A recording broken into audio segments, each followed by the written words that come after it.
I'm Eliza Bennett, 32, standing in my grandmother's mansion for our annual family conference, feeling like an alien among relatives dripping in designer labels and luxury watches. My simple blazer and modest jewelry draw condescending whispers and sideways glances despite sharing the same bloodline. 10 years of their mockery about my financial struggles while I silently built my empire. Little do they know what's in my briefcase today. Before I continue my story, I'd love to know where you're watching from. Drop your location in the comments, hit that subscribe button, and stick around to see how I finally showed my status-obsessed family what real wealth looks like. My family, the Bennetts, have been fixtures in Boston real estate since the 1920s, when my great-grandfather turned a small inheritance into a budding empire during the post-war boom. By the time my grandmother Elizabeth took over in the 1970s, the Bennett name was synonymous with luxury properties across New England. Unlike her brothers who focused on flash and status, Grandma Elizabeth was a shrewd businesswoman who believed wealth should be quiet and purposeful. My father, her youngest son, inherited her pragmatic approach. He fell in love with my mother, a kindergarten teacher with no family money, causing quite the scandal among the status-conscious Bennetts. They chose a modest life in a small suburb, much to the family's dismay. Dad worked as an architect, designing homes he believed people would actually love living in rather than status symbols, while Mom continued teaching. They taught me that money was a tool, not a personality trait. When I was 15, they died in a car accident coming home from a weekend trip, and my world collapsed overnight. Grandma Elizabeth took me in while my aunts and uncles whispered that I'd become the charity case of the family. In those first painful months, I'd often find Grandma in her study late at night, looking through old photo albums or reviewing property portfolios. "Eliza," she would say, "most of the family has forgotten what wealth is actually for. They think it's about showing off, but real wealth is invisible. It's security, opportunity, and the power to affect change." During the 3 years I lived with her before college, she taught me more about finance, investment, and property valuation than any course ever could. She showed me how to read market trends, identify undervalued properties, and most importantly, how to be patient. My cousins, Brad, Victoria, Taylor, Jessica, and Blake, grew up very differently. Uncle Richard, who took over as family patriarch after Grandpa died, believed in conspicuous consumption. His children, and those of my other aunts and uncles, received sports cars for their 16th birthdays, took luxury vacations every school break, and wore only designer clothes. Meanwhile, I drove the used Toyota my parents had left me, worked part-time jobs, and invested every penny I could spare.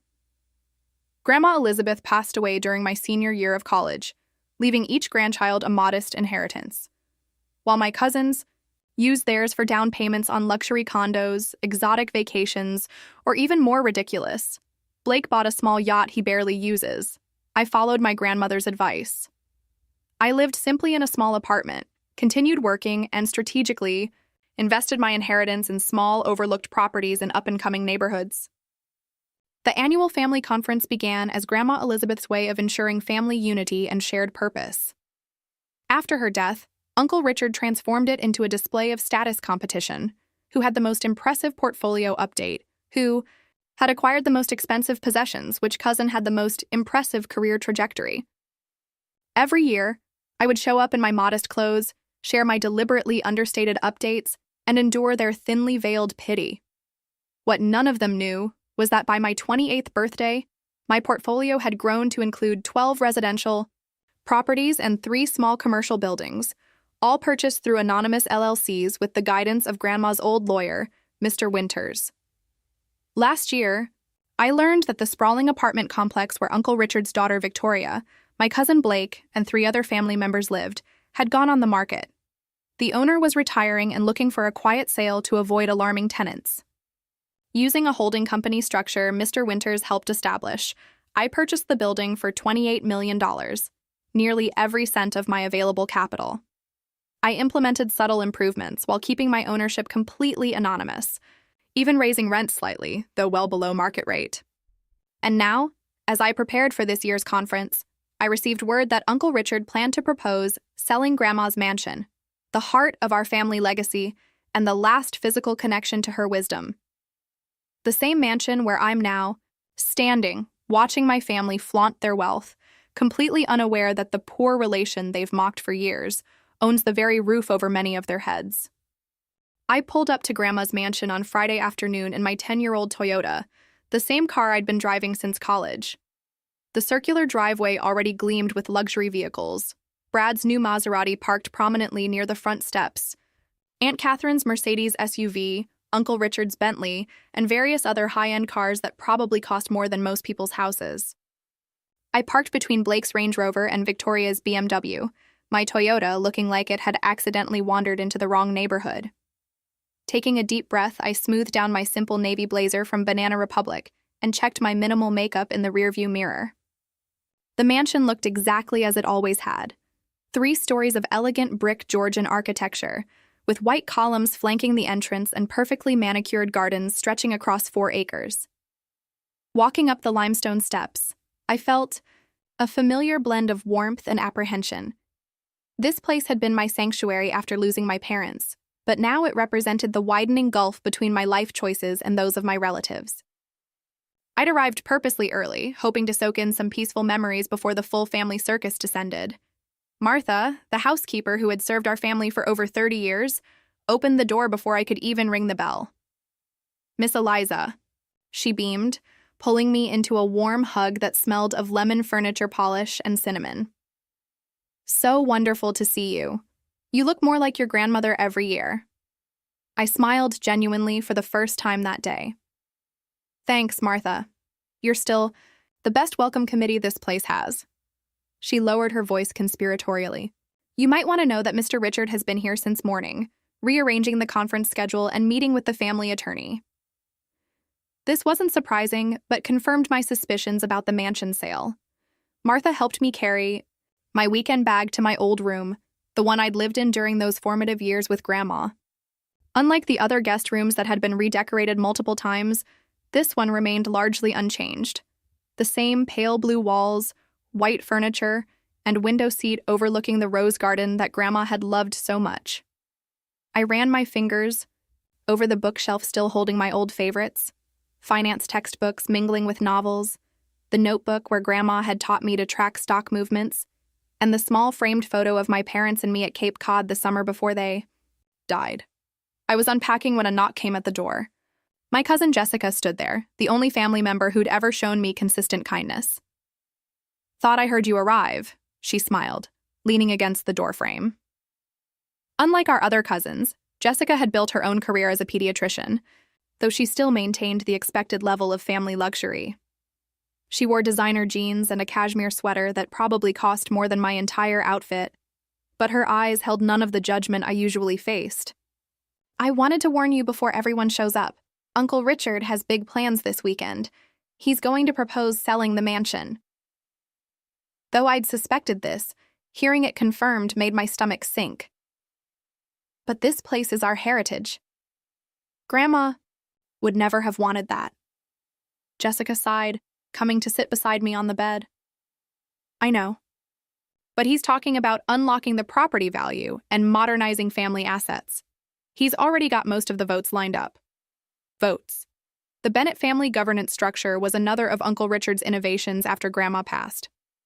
Family decisions were weighted by one's contribution to the overall family holdings, meaning Richard, as the most commercially successful, effectively controlled most decisions.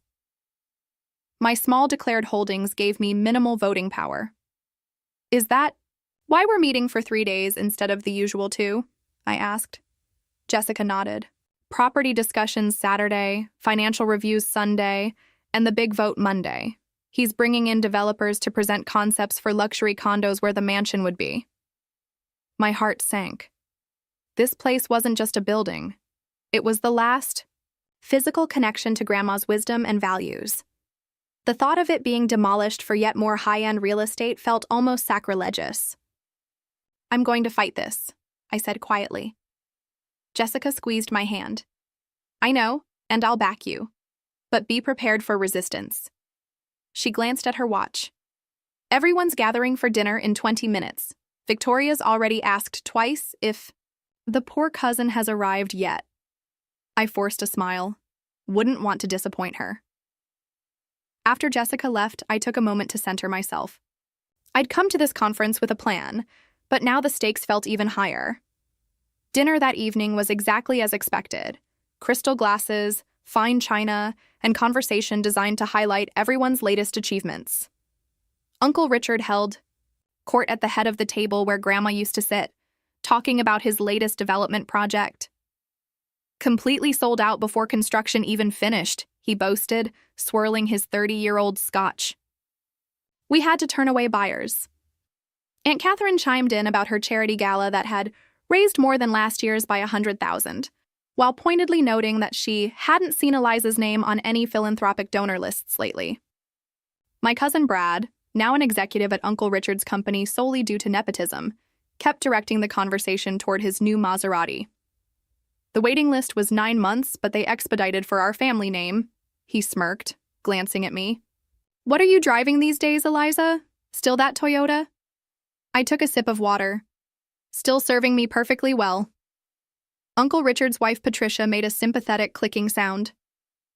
You know, dear, if you'd just let Richard mentor you in some property investments, you could afford to upgrade your lifestyle a bit. I bit back the urge to inform her that my property investments were doing just fine without Richard's mentoring. Instead, I simply smiled. I'm comfortable with my choices.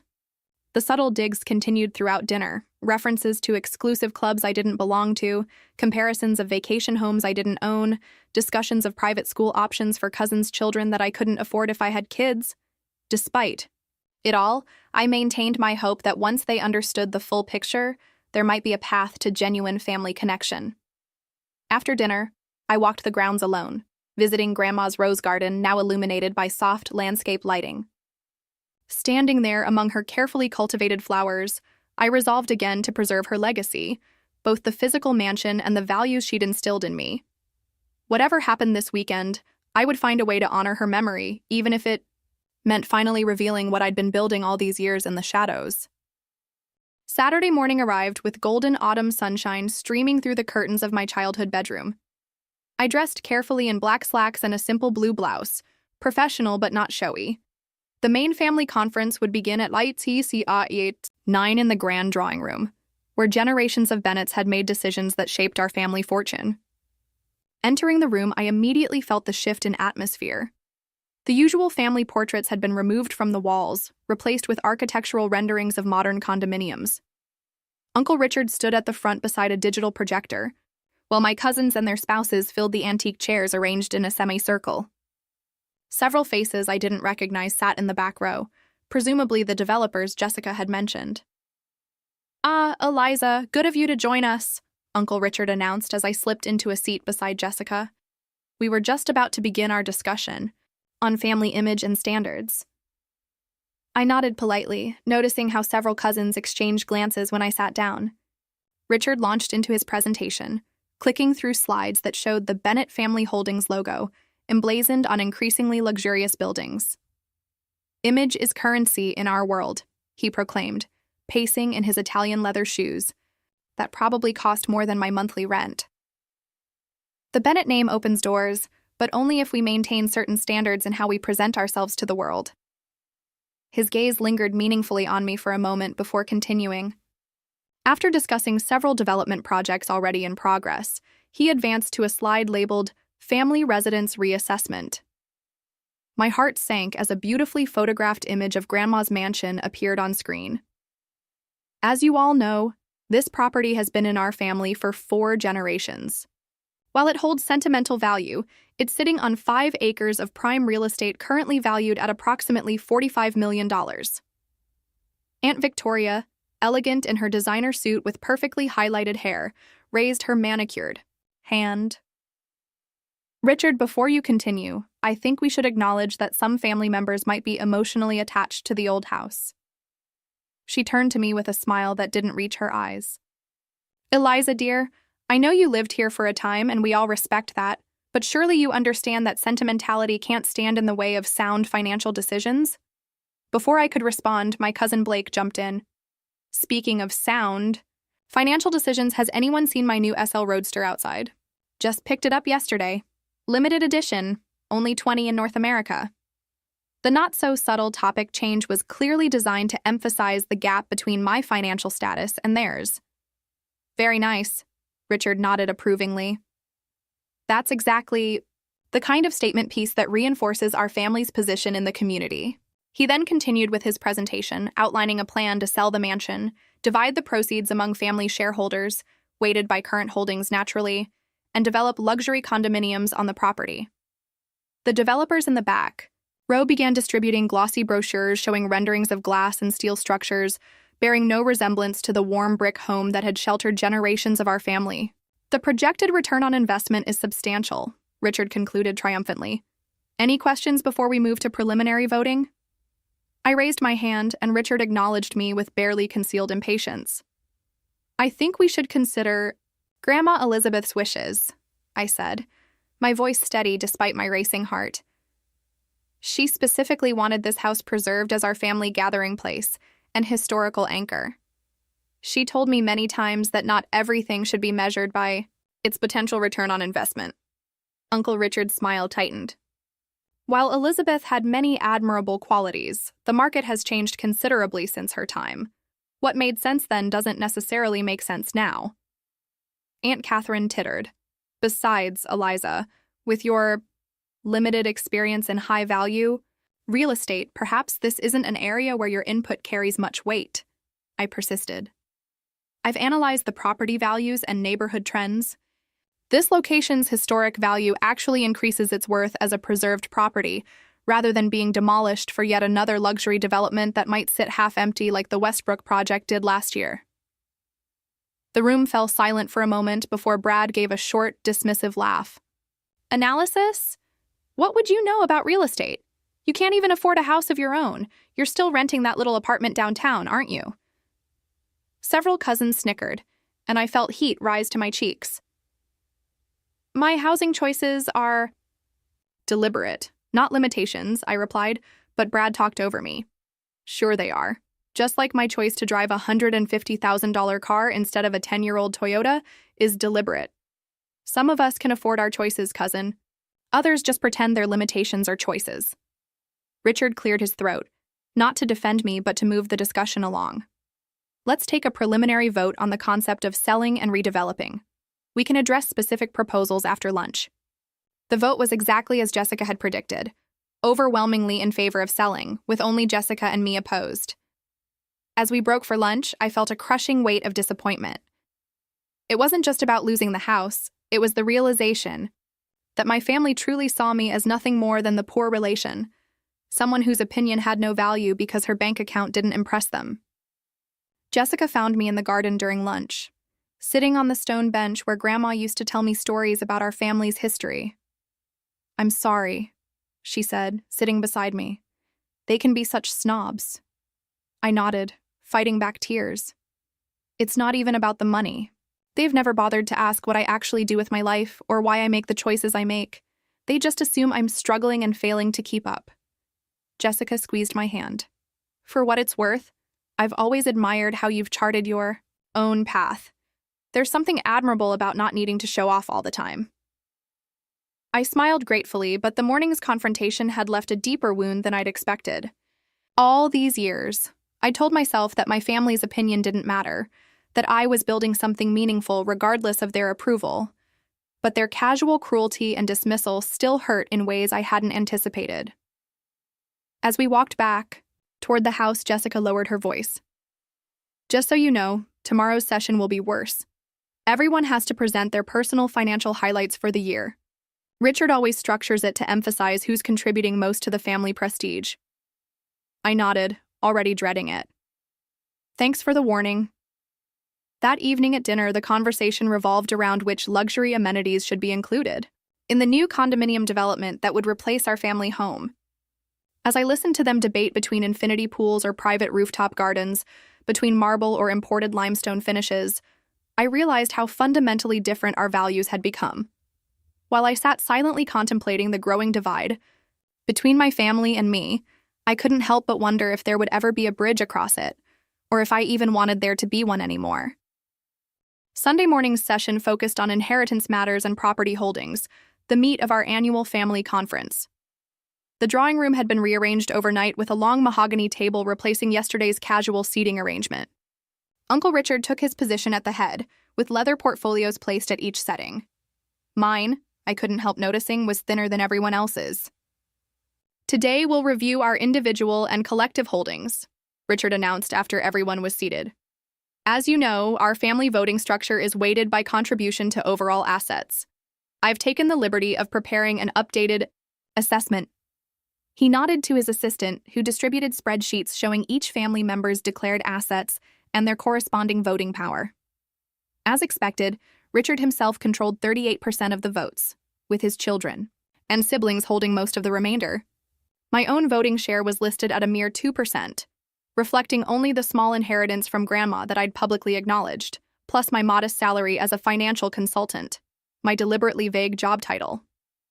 "Before we begin individual presentations," Richard continued, "I'd like to propose some adjustments to the distribution framework established in Elizabeth's will." This caught my attention immediately. Grandma's will had included some protection mechanisms to prevent any single family member from gaining too much control. Richard was now suggesting streamlining these protections for administrative efficiency. The proposed changes would effectively consolidate more power with the wealthiest family members, particularly himself. As family members nodded along, I carefully noted each suggested modification. These would be crucial details to discuss with Mr. Winters later. After the inheritance discussion, we moved to individual financial updates. Brad went first, proudly describing his new position as vice president in Uncle Richard's company, the bonuses he'd received, and his portfolio of luxury investments. "And of course, there's the new vacation property in Aspen," he concluded smugly. "Closed on it last month, 4 bedrooms, ski-in, ski-out access, and a hot tub overlooking the mountains." Next came Blake, boasting about his tech startup investments and the yacht he'd upgraded because the last one just wasn't quite big enough for proper entertaining. Victoria detailed her expanded art collection and the private school where she'd secured spots for her children, despite the 5-year waiting list. They made an exception for the Bennett name, of course. One by one, my relatives outlined their expanding wealth and status symbols, each presentation met with appreciative nods and follow-up questions. When Taylor mentioned struggling to find household staff for her 3 homes, Aunt Catherine immediately offered contacts for the best agency for domestic help. They only work with certain families, but I'll put in a word. The conversation eventually turned to the luxury apartment complex where several family members lived, the very building I secretly owned. "The amenities are top-notch," Victoria commented, "but the management has been making some changes I don't particularly care for. They've been renovating the lobby, disrupting everyone with construction noise." Blake nodded vigorously. "And they raised the rent last quarter. Not significantly, but still, on principle. Who do they think they are?" Brad leaned forward, eyes narrowing. "You know what's strange? No one seems to know who actually owns the building now. It was purchased by some holding company last year. Very mysterious." Uncle Richard tapped his pen thoughtfully against his portfolio. "Perhaps we should leverage some family connections to find out who's behind the purchase. If it's some investment group, they might be persuaded to sell to us instead. The location is prime, and having control would benefit those of you living there." I maintained a neutral expression, though my heart raced at how casually they discussed, using their influence to pressure the mystery owner, me, into selling against my wishes. "We could apply some pressure through the right channels," Richard continued. "I know people at the city planning office who could make approvals for their future renovations challenging." The casual way they discussed using their connections to essentially bully a property owner made my blood boil. This was exactly the kind of entitled behavior Grandma had always criticized, using family power not to create value but to take it from others. When my turn finally came late in the afternoon, I presented a deliberately understated summary of my consulting work and modest investment growth. As I spoke, I noticed Brad checking his phone, Victoria whispering to her husband, and Uncle Richard impatiently tapping his pen. No one asked follow-up questions or showed any interest in my careful financial strategy. Instead, Aunt Catherine seized the first pause to ask, "Dear, have you considered a career change? Surely there must be something more substantial you could pursue with the Bennett name behind you." The condescension in her tone was unmistakable. Before I could respond, Brad interjected with a smirk. Maybe she just needs to marry well. That's still a valid strategy, right? The room filled with poorly concealed laughter. I felt my cheeks burning but kept my expression composed. I'm quite satisfied with my current path, I replied evenly. Not everyone measures success by the same metrics. Uncle Richard cleared his throat. Well, speaking of different metrics, I think we should discuss a special provision for family members who might need additional support. He didn't look directly at me, but everyone knew who he meant. The Bennett family has always taken care of its own, and perhaps we should formalize a structure for those who haven't been as fortunate in their financial endeavors. The humiliation of being discussed as a charity case was almost unbearable. I sat rigidly in my chair, hands clasped tightly under the table, as they debated how to help me without actually consulting me about what I might need or want. Later that evening, I escaped to my room and called Mr. Winters, my trusted attorney and advisor. They're planning to change Grandma's will provisions, I explained, detailing the proposed modifications. And they're talking about investigating the ownership of Victoria's building. Mr. Winters chuckled softly. I anticipated something like this. Don't worry. Your ownership structure is completely secure and anonymous. Multiple corporate layers protect your identity. I sighed, looking out the window at the garden now silvered by moonlight. It's not just about keeping my investments secret anymore. They're planning to sell Grandma's house, the heart of her legacy, and the way they talk about using family connections to pressure people, to bend rules in their favor, it's everything. She despised. Elizabeth would be proud of how you've honored her real values, Mr. Winters said gently. What do you want to do now? I thought for a long moment, watching a cloud pass over the moon. I think it's time to prepare my full portfolio documentation. Can you courier over the complete ownership records for all properties, including the apartment complex? Are you sure? He asked cautiously. Once you reveal your holdings, there's no going back. I'm sure, I replied, newfound determination replacing the hurt I'd felt earlier. They've underestimated me for the last time. Tomorrow I'll show them exactly who they've been dismissing all these years. Monday morning dawned with a sense of foreboding as I prepared for the final day of our family conference.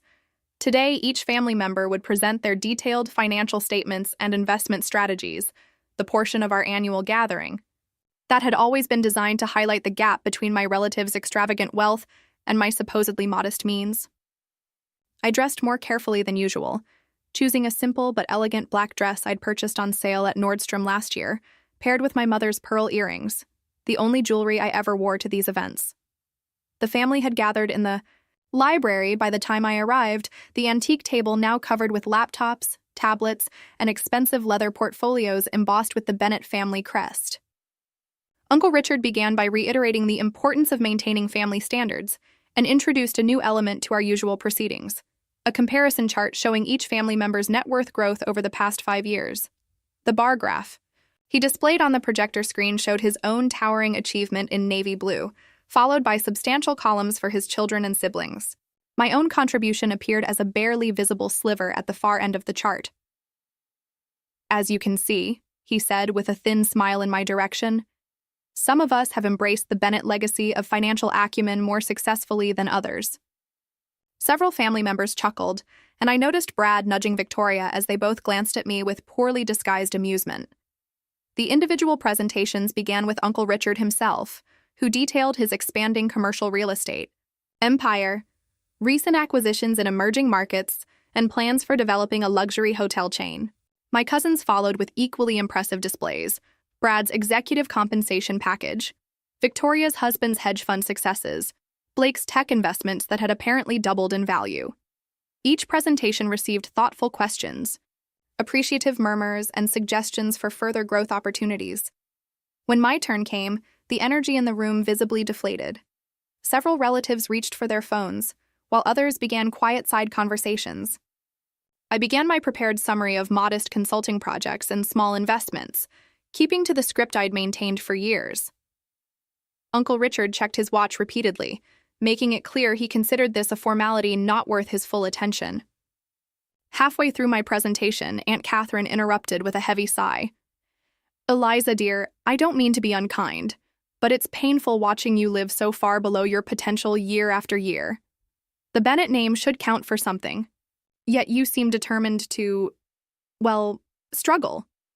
The room fell silent as all eyes turned to me. I kept my expression neutral. I wouldn't characterize my life as struggling, Aunt Catherine. I'm quite comfortable with my choices. Brad snorted. Comfortable? In that tiny apartment with your secondhand furniture and 10-year-old car? Let's be honest. You're the poor relation? We all know it. More laughter rippled through the room, less restrained now. Some of us, Brad continued, warming to his topic, are actually building on the family legacy. Others are just coasting on the minimum Grandma left them. The casual cruelty hit harder than I expected. Despite years of their condescension, being openly mocked still cut deeply. Uncle Richard cleared his throat, not to defend me, but to move things along. Perhaps this is a good time to discuss the family assistance program I mentioned yesterday. Eliza, there's no shame in accepting help when needed. We could establish a monthly stipend to help you maintain a more appropriate lifestyle for someone with our family name. The suggestion that I needed their charity, when I was worth more than several of them combined, was the final straw. But I maintained my composure, years of practice hiding my true feelings serving me well. That won't be necessary, Uncle Richard, but thank you for your concern, I said evenly, gathering my notes.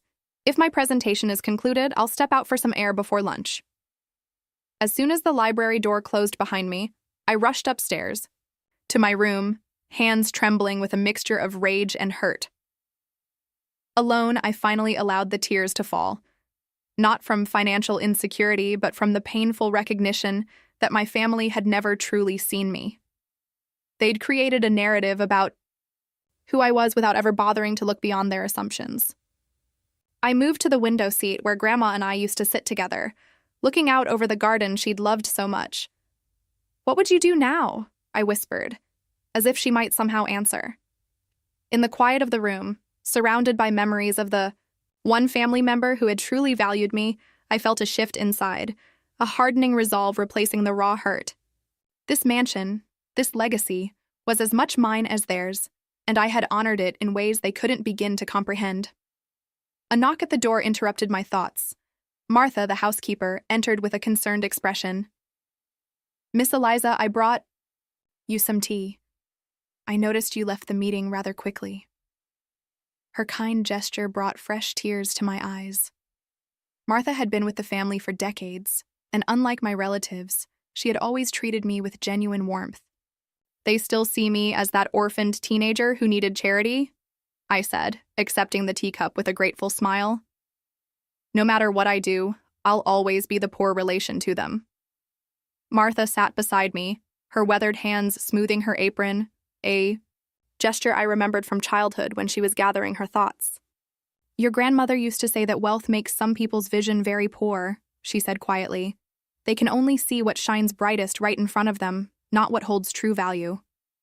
She paused, then added, Miss Elizabeth would be so proud of how you've honored her teachings. She always said you were the only one who really understood what the Bennett legacy should mean.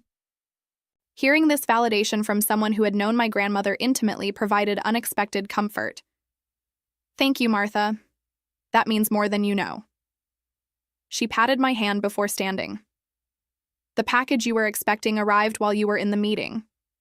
I put it on your desk. My heart leaped. Mr. Winters had sent the documentation I requested. Thank you, I said again with renewed purpose. After Martha left, I opened the courier package and spread the contents across my bed. Property deeds, corporate ownership structures, portfolio valuations, and most importantly, the documentation proving my ownership of the luxury apartment complex where Victoria, Blake, and 3 other family members currently lived. I traced my finger over the title deed with its official seal, feeling a strange mixture of vindication and sadness. Tomorrow, I had planned to reveal my true financial position, but after today's humiliation, I questioned whether I even wanted these people in my life anymore. Did I really need the validation of family members who had shown me nothing but condescension and casual cruelty? As I gathered the documents, Memories flooded back. Grandma teaching me to read financial statements at this very desk, explaining that true wealth wasn't about displaying status, but creating security and opportunity. The Bennett name used to mean something more than showing off, she told me once. It meant integrity, foresight, and using privilege responsibly. In that moment, looking at the evidence of how faithfully I'd followed her guidance, I made my decision. I wasn't going to reveal my success to win their approval or respect. I would do it to honor Grandma's true legacy and to establish once and for all that I wasn't merely a footnote in the Bennett family story. I was its future, whether they recognized it or not. The afternoon session began with renewed energy as Uncle Richard shifted the discussion to addressing concerns about tenant relations in the luxury apartment complex, where Victoria, Blake, and several other family members resided. The irony wasn't lost on me as I took my seat, documents tucked securely in my portfolio, listening to my family complain about property management decisions I had personally approved. The new security system installation has been incredibly disruptive, Victoria complained, tossing her perfectly highlighted hair. The contractors start at 9 in the morning. 9! As if anyone should have to hear construction noises during breakfast. Blake nodded vigorously. And they've implemented this new guest registration policy that's completely unnecessary. I had to actually register my housekeeper as a recurring visitor. Do they not understand who we are? Richard leaned forward, steepling his fingers in the authoritative gesture he'd adopted after Grandma's passing. This is exactly why family control of key properties is essential. When buildings change hands, new management doesn't understand the needs of prestigious tenants. I bit my tongue as they continued, knowing that the security upgrades had been implemented after a break-in 2 floors below Victoria's unit, and the guest policy followed multiple complaints from other residents about unidentified people accessing amenity areas. My improvements had actually increased the building's value by 12% in the past year, though of course they saw only the minor inconveniences. I've had Jenkins look into the ownership structure, Richard continued, referring to his personal attorney. The building was purchased by Horizon Holdings last year, which is owned by Summit Investments, which appears to be controlled by some offshore entity, deliberately obscure, which suggests they might be vulnerable to the right kind of pressure. The calculated way he discussed leveraging family connections to essentially bully the owner, me, made something snap inside. Still, I maintained my calm exterior, years of practice serving me well. What kind of pressure? I asked innocently. Richard smiled, not noticing the dangerous edge in my voice. There are always approval processes that can be expedited or delayed, depending on relationships with the right officials. Plus, with 5 Bennett family members as tenants, we represent a significant portion of their premium units. A coordinated approach could make continued ownership uncomfortable for them. Brad chuckled. Not to mention if we found code violations or tax irregularities, our friends at the city assessor's office might suddenly become very interested in auditing their properties. I watched in disbelief as my family casually discussed using their influence to essentially harass a property owner into selling against their will, a textbook example of the entitled behavior Grandma had always criticized. And Eliza, Bradia, added with a smirk, turning to me. This is how real estate actually works in the real world. Not that you'd understand, since you can't even afford your own place. Still renting that tiny apartment downtown, right? The room fell silent for a moment before uncomfortable laughter broke out. It wasn't just the mockery that infuriated me. It was the casual corruption they embraced while claiming to uphold the Bennett legacy. Speaking of real estate, Richard smoothly transitioned, let's finalize our decision about this property. He gestured around at the mansion. The developers have presented an excellent offer, and the projected returns from converting to luxury condominiums would benefit all shareholders. I raised my hand, determined to make one last attempt at preserving Grandma's home. Before we vote, I'd like to propose an alternative. This house has historical value beyond its real estate potential. What if we converted it into a Bennett Family Foundation headquarters? We could preserve the architecture while creating something that honors Grandma's legacy of community investment. Richard's expression made it clear he'd already dismissed the idea before I'd finished speaking. While that's a creative suggestion, the financial return would be minimal compared to development. We have to be practical about these assets. Aunt Catherine nodded. Besides, a foundation would require considerable ongoing management. Some of us, she glanced meaningfully at me, might have time for such projects, but those of us actively growing the family fortune have other priorities. The vote that followed was a formality, with Richard controlling nearly 40% and his allies another 45%, my 2% and Jessica's 5% made no difference. The decision to sell Grandma's beloved home and replace it with luxury condominiums passed with overwhelming support. As Richard outlined the timeline for vacating the property and beginning demolition, I felt a strange calm settle over me. This wasn't just about a house anymore. It was about the soul of our family and the values that had been abandoned in pursuit of status and material display. Later that evening, I called Mr. Winters from the privacy of my room. They voted to sell the mansion, I told him, looking out at the garden where Grandma had taught me about patient investing and true value. And they're planning to use family connections to pressure the mystery owner of Victoria's building into selling. Mr. Winters chuckled softly. They have no idea who they're dealing with, do they? Are you still planning to reveal yourself? Tomorrow? I watched the sunset painting Grandma's roses in shades of gold and crimson. Yes, but I need your help with something else first. Can you prepare documents transferring my ownership of Bennett Capital Holdings to a new entity, one that would allow me to purchase this property before they can sell to developers? There was a pause before he replied. Elizabeth always said, "You are the one who truly understood the meaning of legacy. I'll have everything ready for the morning. What name do you want for the new entity?" I smiled, remembering Grandma's favorite quote about wealth being a tool, not a trophy. Call it Elizabeth's Legacy Trust. After ending the call, I spent hours reviewing the complete documentation of my holdings, preparing for the revelation that would forever change my relationship with my family. The hurt and anger I'd felt earlier had crystallized into something more powerful. Absolute clarity about who I was and what I stood for. Whether they accepted me or not no longer mattered. I was a Bennett in the ways that truly counted, and tomorrow they would finally understand exactly what that meant. That night, alone in my childhood bedroom, I spread all my portfolio documents across the bed, organizing them meticulously for tomorrow's revelation. The complete picture was impressive even to me. Property deeds, corporate ownership structures, investment accounts, and financial statements showing a net worth that would shock my status-obsessed family. 15 properties in total, including 3 commercial buildings in rapidly developing areas, 12 residential properties in prime locations, and of course, the luxury apartment complex where several family members lived.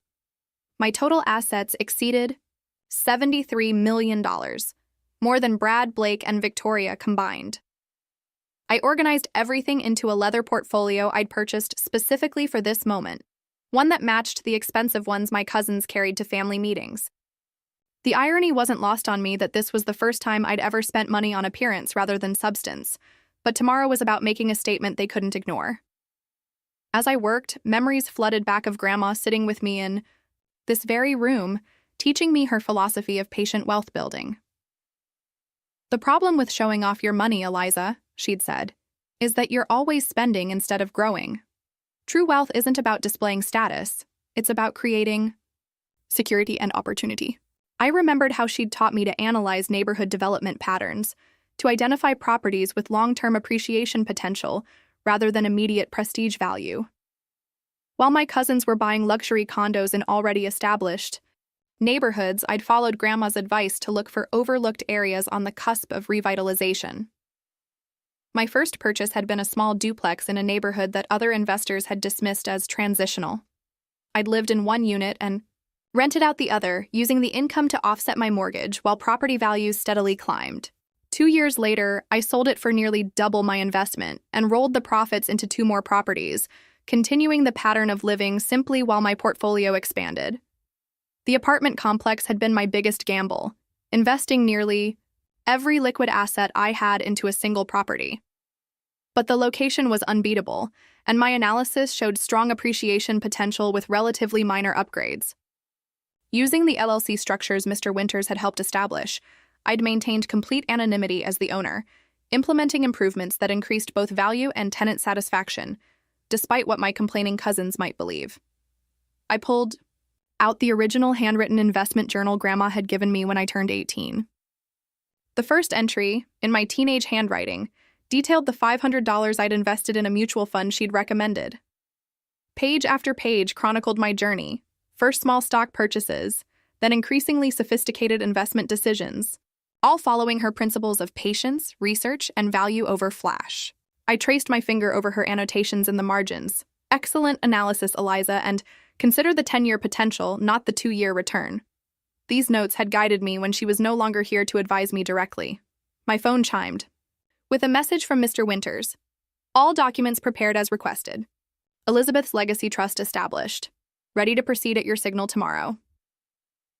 I texted back my thanks, then continued organizing my portfolio, making sure every document was arranged for maximum impact.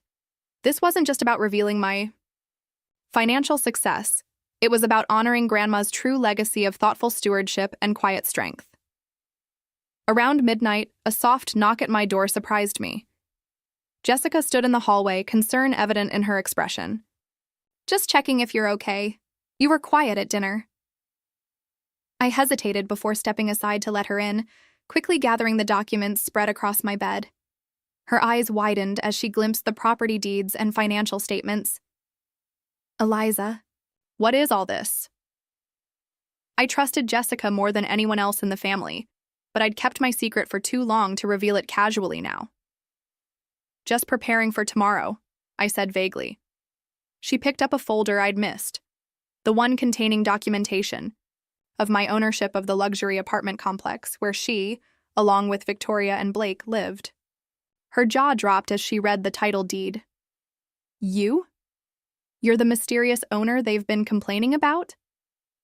I nodded, relief washing over me at finally sharing my secret with someone who might understand. Please don't tell them yet. I'm planning to reveal everything tomorrow. Jessica sank onto the window seat, shaking her head in disbelief. All these years, they've been treating you like the struggling poor relation, and you've been… What? A secret millionaire? I smiled at her astonishment. I followed Grandma's advice about patient investing and living below my means. The less they noticed me, the more freely I could operate without family interference. Jessica laughed softly. Brad is going to have a heart attack. He was just saying tonight that someone should explain basic real estate principles to you so you could at least afford a decent car. Her expression turned serious. Are you sure you want to do this? Once they know, everything will change. They'll either resent you or suddenly become your best friends. Neither option is particularly appealing. I joined her on the window seat, looking out at the moonlit garden.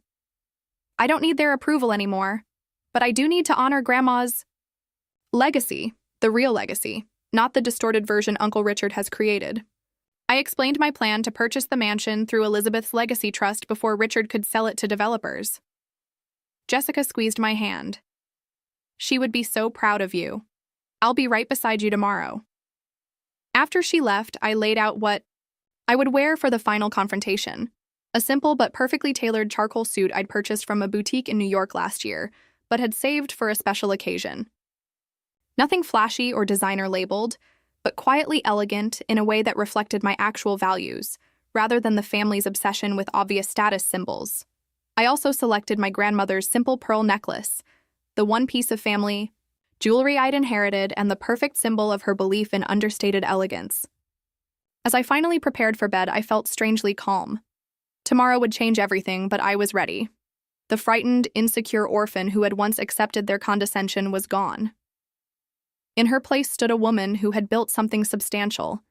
By honoring the true Bennett values, not of displaying wealth, but of creating it thoughtfully and using it purposefully. Whatever happened tomorrow, I would face it knowing that the person who had truly understood what the Bennett legacy should mean would be standing with me in spirit. Watch me tomorrow, Grandma, I whispered to the moonlit room. I think you'll be proud. Tuesday morning arrived with a crystalline clarity that seemed fitting for the day of reckoning. I dressed with deliberate care in my tailored charcoal suit, fastening Grandma's pearl necklace and adding pearl studs that had belonged to my mother. Looking in the mirror, I saw not the poor relation my family had dismissed for years, but a woman of substance and purpose. For the first time, I applied a touch of red lipstick, not to impress them, but as war paint for the battle ahead. I arrived at the conference room 10 minutes early, placing my leather portfolio precisely at my usual seat, and then stepping out to the hallway to center myself. When I returned at exactly 9 o'clock, the family had assembled in their usual formation. Uncle Richard at the head of the table, surrounded by his inner circle of sycophants, with those of lesser standing arranged in descending order of perceived importance. Jessica caught my eye and gave a subtle nod of encouragement. "Good. We're all here," Richard began, not bothering to acknowledge my arrival. "Today we'll finalize the mansion sale arrangements and discuss the apartment. Complex situation." He gestured to his assistant to distribute folders containing what appeared to be developer contracts. The Westbrook Development Group has offered $48 million for the property, with construction to begin next month. Their legal team has prepared the preliminary agreements for all shareholders to sign today. As folders circulated around the table, I remained perfectly still, watching the family's excited murmurs as they reviewed the substantial payouts they would receive. Based on the current shareholding structure, Uncle Richard stood to gain nearly $18 million from the sale, while my 2% share would yield less than $1 million. Still significant money, but a fraction of what the others would receive. Now, Richard continued, regarding the apartment complex matter, Jenkins has identified some potential leverage points with the mysterious owner. We've drafted a letter from the family attorney suggesting certain code compliance reviews might be forthcoming, unless they're willing to discuss a reasonable offer. The casualness with which he described what amounted to legal harassment made my blood boil, but I maintained my composed expression. "Before we move forward with either of these items," I said, my voice stronger and more confident than it had ever been in a family meeting, "I'd like to request the floor for a brief presentation of my own." Richard checked his watch impatiently. "We have a tight schedule today, Eliza. The developers are expecting our signed agreements by noon." "This won't take long," I replied, standing and moving to the front of the room without waiting for his permission. The unusual assertiveness of my movement caused several cousins to exchange surprised glances. I opened my portfolio and removed a single document, the most recent valuation of my complete holdings. "For years, I've listened to assumptions about my financial situation," I began, making eye contact with each family member in turn. "I've heard the whispers about the poor relation and endured the condescension, the pity, and occasionally the outright mockery." Brad shifted uncomfortably in his seat while Victoria suddenly became very interested in her manicure. "Yesterday, Uncle Richard presented a graph showing each family member's contribution to our collective wealth. I think it's time to update that data." I handed the valuation summary to Richard's assistant, instructing her to display it on the projector. As the document appeared on screen, showing my net worth of $73 million, a stunned silence fell over the room. "This can't be right," Brad finally sputtered, his face flushing red. "There must be some mistake." I smiled coolly. "No mistake. While you've been buying sports cars and vacation homes, I've been building a real estate portfolio that outperforms most of yours combined." I began distributing copies of my complete financial statement, enjoying the shocked expressions as family members flipped through pages detailing my extensive holdings. "But you live in that small apartment?" Aunt Catherine protested weakly. "You drive that old Toyota?" "By choice," I replied, "not necessity. Grandma taught me that displaying wealth and building wealth are often opposing goals.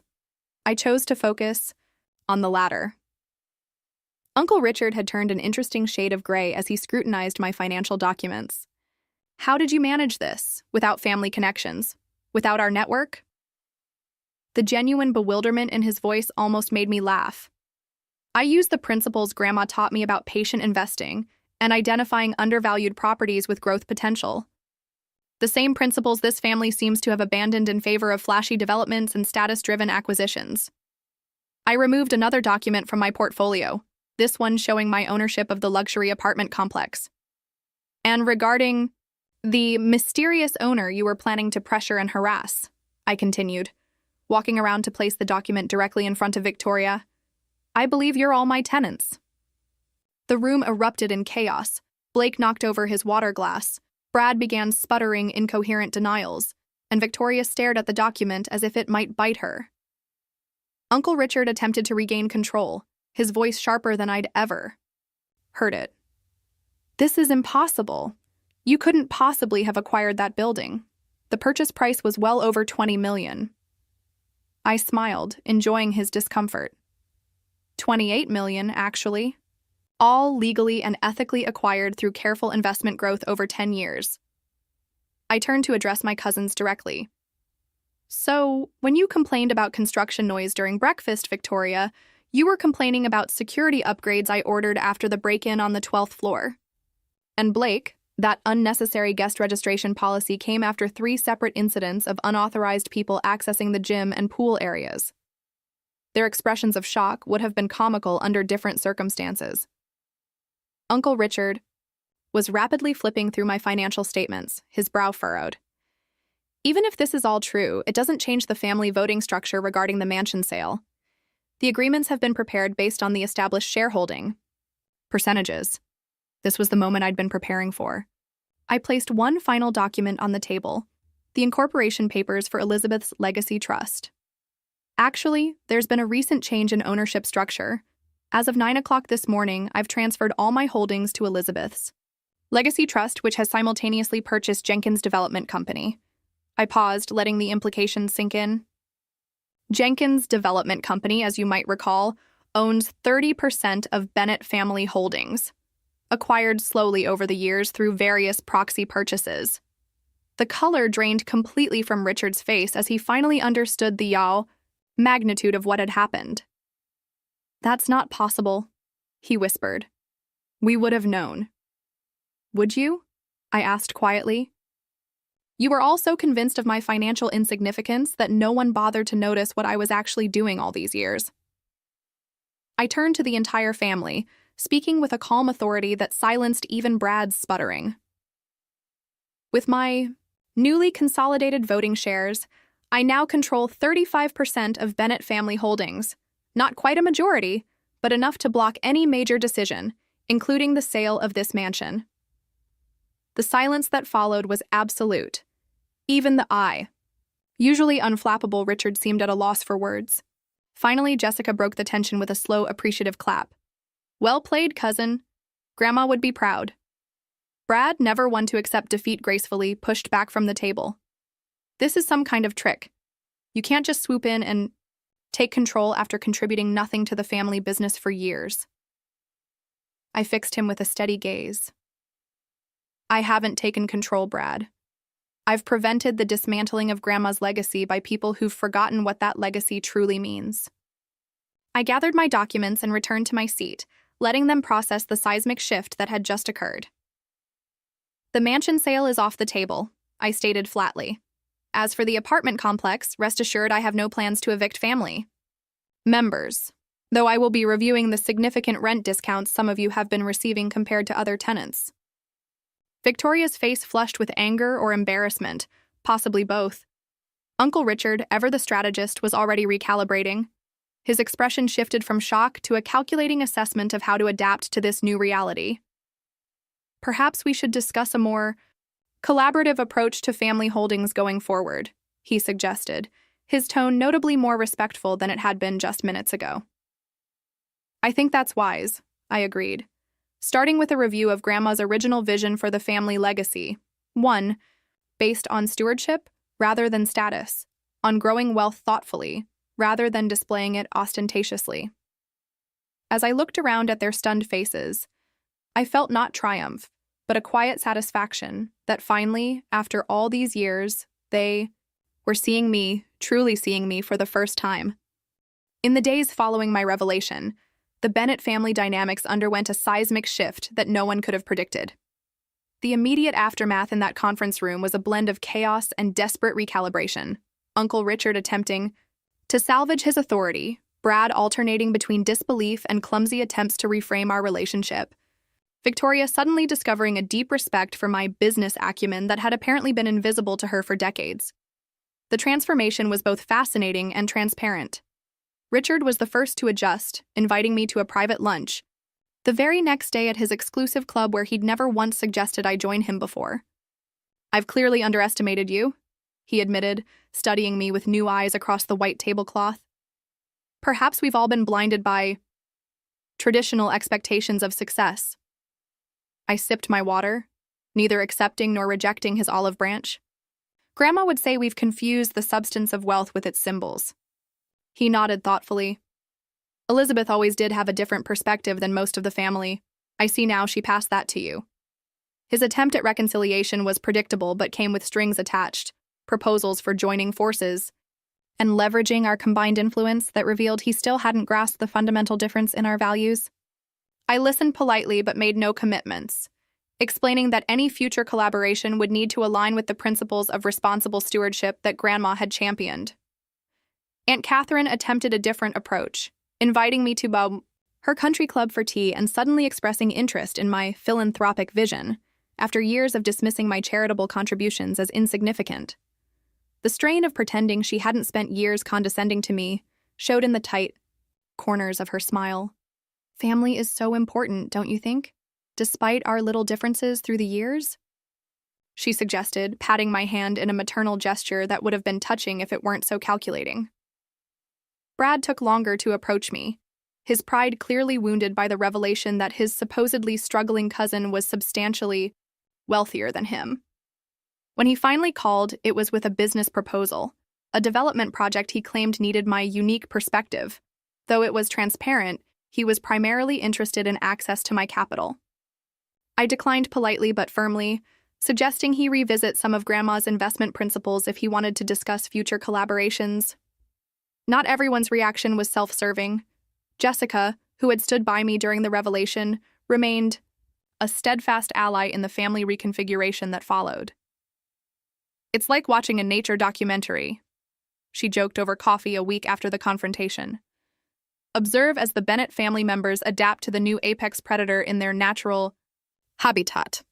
We laughed together, the genuine warmth of our connection standing in stark contrast to the suddenly solicitous attention from relatives who had previously dismissed me.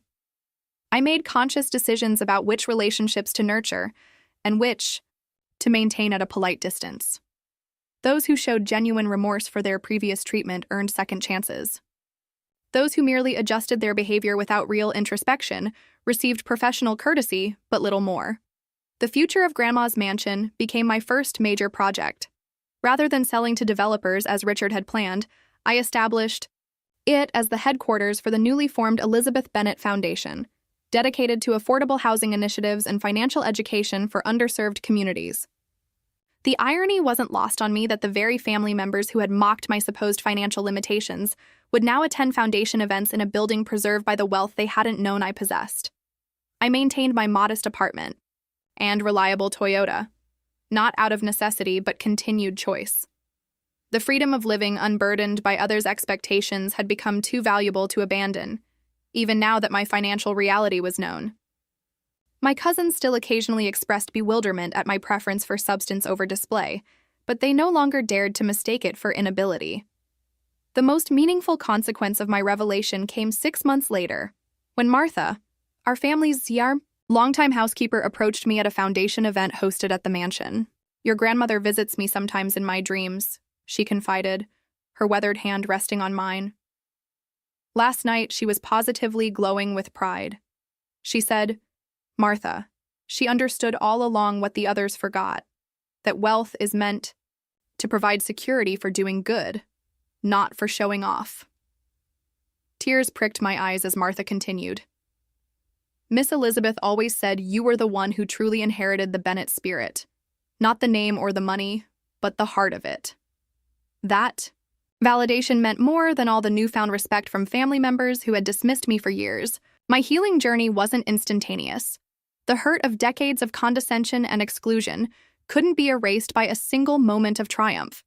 There were still family gatherings where old patterns threatened to reassert themselves, still moments when a careless comment from Brad or Victoria would reopen old wounds. But with each passing month, I grew more comfortable in my new role as a guardian of Grandma's true legacy, finding a balance between forgiveness and maintaining healthy boundaries. The greatest lesson I learned through this journey wasn't about money at all. It was about authenticity. For years, I'd allowed my family to misperceive me, partly out of strategy, but also partly out of a lingering desire for their approval.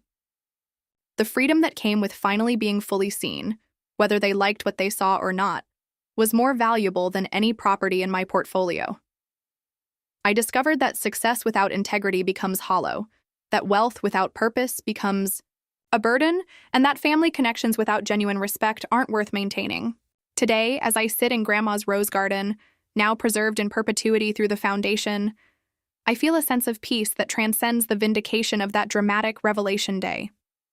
The Bennett family continues to evolve, some relationships healing into something authentic, others maintaining a respectful distance. The mansion that was nearly sold for condominiums now hosts financial literacy programs for young people from backgrounds similar to my mother's, the kindergarten teacher who married into wealth but never forgot the value of work and character. I still drive my Toyota to foundation meetings where Uncle Richard arrives in his Bentley, but the difference now is that we both understand it's my choice rather than my limitation. The true wealth I've built isn't just in my real estate portfolio, it's in the freedom to live authentically regardless of others' opinions, to honor values that matter beyond status and display, and to use privilege as a tool for positive impact, rather than personal aggrandizement. So what about you? Have you ever been underestimated by family or friends only to prove them wrong later? Or maybe you're still in that building phase where others don't yet see your potential? I'd love to hear your stories in the comments below. And if this journey of quiet determination and ultimate vindication resonated with you, please hit that like button and subscribe to hear more stories about finding strength and authenticity, even when others don't see your worth. Thank you for joining me today. And remember, sometimes the most powerful move isn't displaying your advantages, but waiting for the perfect moment to reveal them.